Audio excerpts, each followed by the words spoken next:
nobody even fathomed the strength of this hurricane. Unbelievable. We evacuated that night when the water was up to my chest. Nobody ever wants to go through what we went through. We lost 1,800 people, and it was an awful event. Every public and private school, every public building, and every church in this town was either totally destroyed or unusable. I mean, it's literally like an A-bomb had been dropped.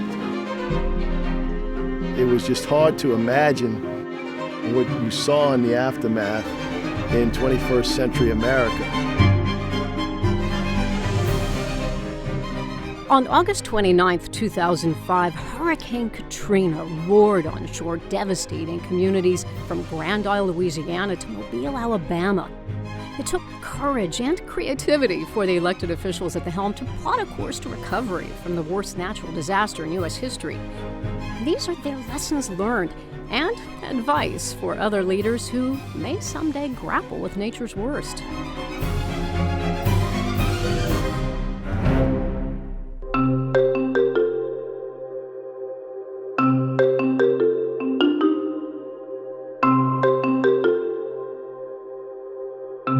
What we learned was that the city wasn't as prepared as it should have been immediately. Like, what happens when something hits you, and what are you going to do for the next 72 to 48 hours after that? But really, more importantly, that the city wasn't what we now call resilient. It wasn't strong enough in all of its iterations. I've traveled the U.S. and other countries, and many of them don't have a plan. So first thing you got to do is make sure they have a plan. And you don't have to, spend months on developing the plan, but you want to first off is make sure you have continuity of government. If the government fails or any structure in that government fails, then you will have pretty much a chaos on the ground.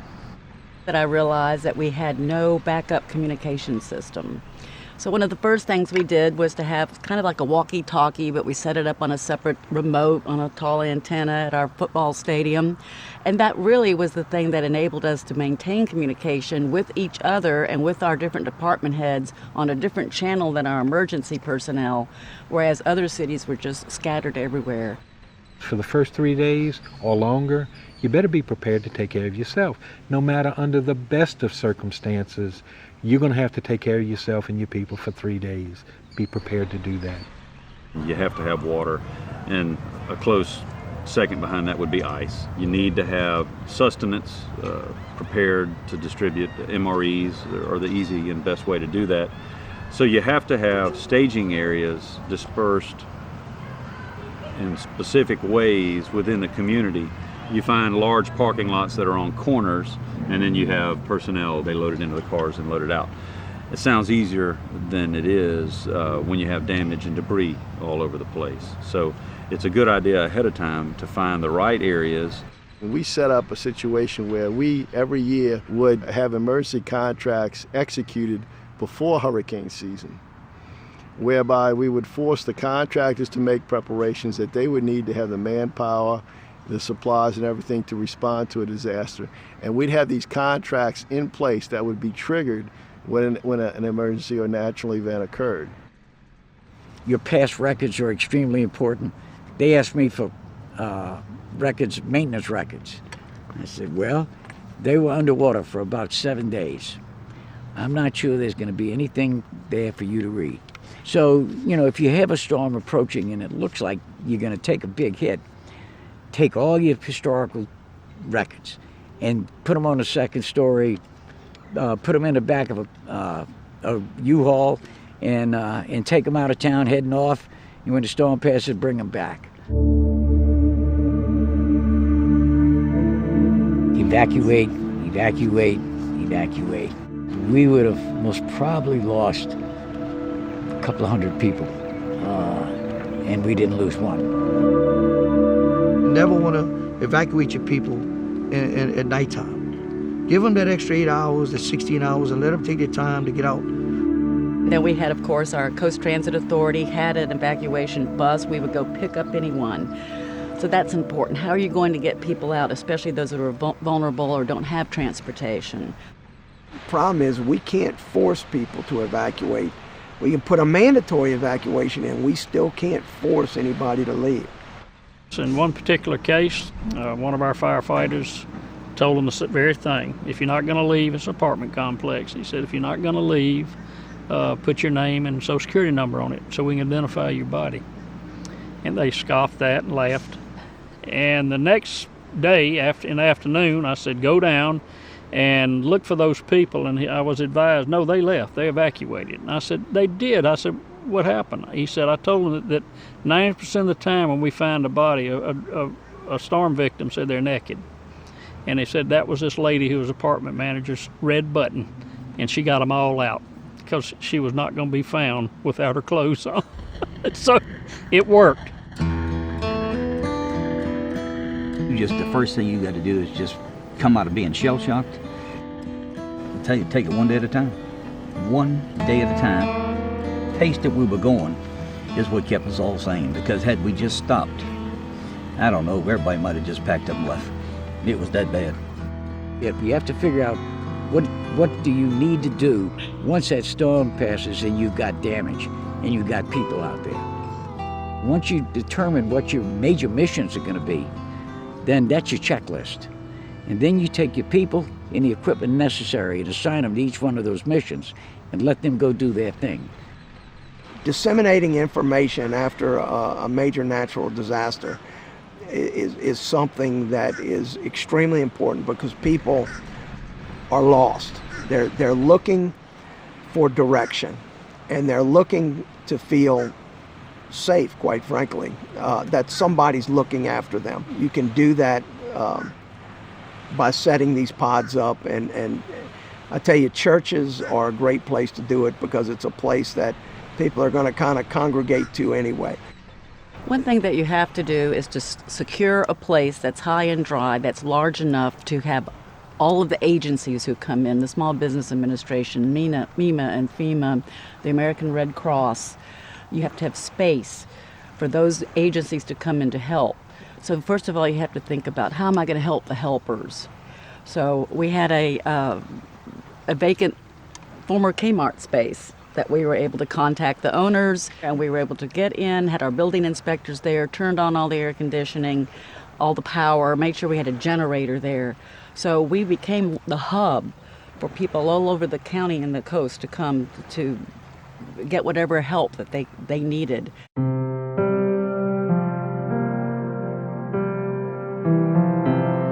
When you have an event like Katrina, unfortunately, we have citizens in our community that are drug addicted, and typically they get, of course, they get their drugs through illegal sources.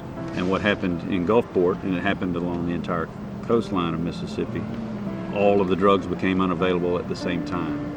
What made me aware of it was a call from one of the local hospitals that there appeared to be people circling the hospital in automobiles, and they were afraid that they were going to charge the doors of the hospitals and go into the rooms in the hospitals where they store the drugs. And so we had to put guards at the hospital to prevent that from happening. Our civil defense director at Harrison County, he suggested, he's a retired general, and he said, I don't know how to keep people from going across the tracks, looting, and getting hurt, because they don't need to be down there with natural gas blowing out where a house broke off and a pipe's still blowing, you're going to blow it up. He said, I don't know what else to do. He said, I had somebody tell me that concertina wire might, and everybody except Biloxi put it down. We had no supplies, no nothing for the 1,200 people that were sitting out at the high school gym.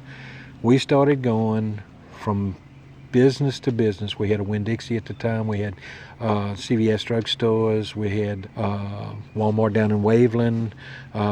We started going in those buildings and grabbing anything that we could possibly get that was salvageable for supplies, whether it was water, drinks, chips, snacks, crackers, anything that we could salvage to give to the people to last until the other folks came in.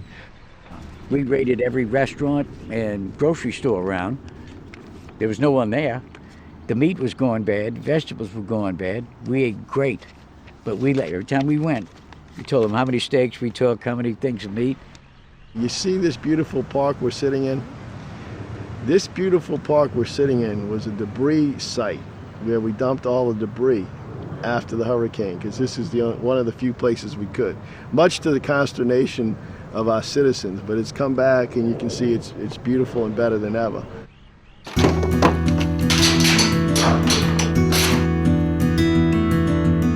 You had the church groups when they came to town, wonderful people, did a tremendous amount of work.